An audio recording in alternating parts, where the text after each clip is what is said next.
What if I told you that the Bible describes an ancient event where fallen angels descended to earth, intermingled with humans, and created a race of giants called the Nephilim? This mysterious account is not just a relic of the past. It connects to other stories in the Bible and may hold clues to the future. Let's uncover the truth behind the Nephilim. In Genesis 6:4, we read about a time of corruption and divine judgment, when the Azons of God took human wives, leading to the birth of the Nephilim. These beings were described as heroes of old men of renown, sparking countless interpretations about their origin and impact. But what does this mean, and why was it so significant that God decided to cleanse the earth with a flood? Nephilim. Scholars and theologians offer two primary interpretations of the sons of God. One theory suggests they were fallen angels who left their heavenly domain, as Jude 1:6 describes. Their union with human women created the Nephilim, giant hybrid beings, or mighty men. Another interpretation sees the sons of God as descendants of Seth, the righteous lineage of Adam's son, who intermarried with Cain's corrupt descendants. The term Nephilim is often translated as giants as seen in the King James Bible, but modern translations use the original Hebrew term. Could these giants be the inspiration for myths of Hercules, centaurs, and other legendary beings? The corruption caused by the Nephilim in their unnatural union with humans was not limited to people. It extended to animals as well. This widespread corruption was a key reason for God's decision to bring the flood, wiping out the Nephilim and their influence. Jude 1:7 even compares this event to Sodom and Gomorrah, where unnatural unions led to divine judgment. God's response in Noah's time was a reset for humanity, eradicating these abominations and preserving righteousness. But if the flood eradicated the Nephilim, why do we encounter giants again in Numbers 13:33? Here the Israelite spies describe the inhabitants of Canaan as descendants of the Nephilim, saying we seemed like grasshoppers in our own eyes. These giants, also known as Anakim, are mentioned throughout the Old Testament. Could they be a lingering trace of the pre-flood Nephilim, or were they part of a new and similar corruption?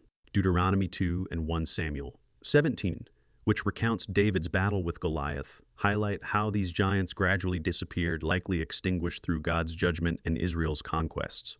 Stories of divine beings interacting with humans are not unique to the Bible. Cultures worldwide, from the Greek gods to Native American legends, speak of giants, hybrids, and heroes of old. Could these myths be distant echoes of the Genesis 6 account? In modern times, interest in similar phenomena has resurfaced. UFO sightings, claims of alien-human hybrids, and narratives about interdimensional beings echo themes of Genesis 6. While speculative, these parallels remind us of humanity's enduring fascination with the supernatural. Daniel 2's prophecy of a final kingdom, a mix of iron and clay, has intrigued many. This unnatural mixture parallels the hybrid nature of the Nephilim in Genesis 6, suggesting a future event involving a blending of human and non-human elements. Could this be a warning of a new corruption similar to the days of Noah? Jesus himself said in Matthew 24:37, "As it was in the days of Noah, so it will be at the coming of the Son of Man." This prophetic statement connects the past to the future, urging us to be watchful. The account of the Nephilim in Genesis 6 offers a glimpse into a mysterious and turbulent period in human history. It reminds us of the gravity of sin, the extent of God's judgment, and the promise of redemption. Could traces of the Nephilim still exist in our world today?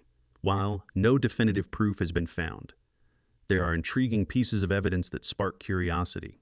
Over the years, reports of unusually large skeletal remains have surfaced, with some claiming these could be remnants of ancient giants.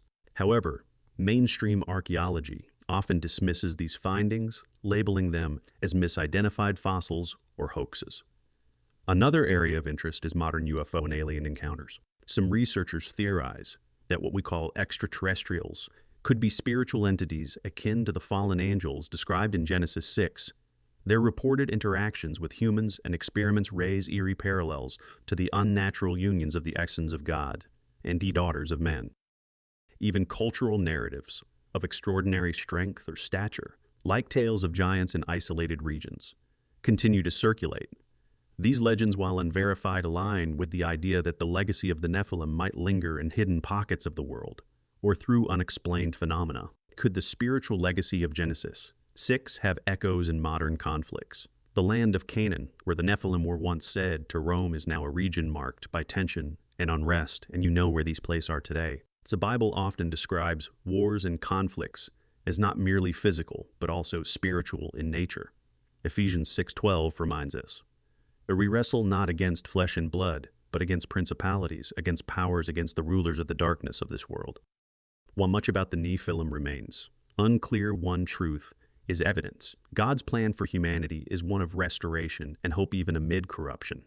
Let us take these stories as a call to trust in His sovereignty and stay grounded in faith. Whether these accounts are remnants of the Nephilim or purely speculative, they remind us that the mysteries of Genesis 6 still capture our imagination today. While much about the Nephilim remains unclear, one truth is evidence. God's plan for humanity is one of restoration and hope, even amid corruption. These ancient stories serve as a powerful reminder that God's sovereignty prevails over all things and His redemptive purpose remains unshaken. In times of uncertainty, we are called to trust in His divine will and stay grounded in faith. Just as Hebrews 11:1 tells us, "Now faith is the substance of things hoped for, the evidence of things not seen." Whether these accounts are purely speculative, they remind us that the mysteries of Genesis 6 still captivate our hearts and minds. As we face challenges in today's world, we can look to God's promises with hope and confidence, knowing that He is working all things together for good. Romans 8:28. Let this be a call to trust in God's plan for our lives. Just as He has a purpose for all of creation, He has a plan for each of us, one that restores, heals, and brings us closer to Him. In moments of doubt or confusion, remember the words of Jeremiah 29:11, "For I know the plans I have for you, declares the Lord, plans for welfare and not for evil, to give you a future and a hope." God's sovereign hand is at work, and through His love and grace, we can be part of His beautiful story of restoration, even in a world filled with uncertainty. Let us hold fast to our faith, knowing that His plan for us is greater than anything we can imagine. Thank you for watching. If you want to explore more about the Bible's hidden truths and mysteries, subscribe to Bible Questions Hub. Until next time, may God bless and guide you.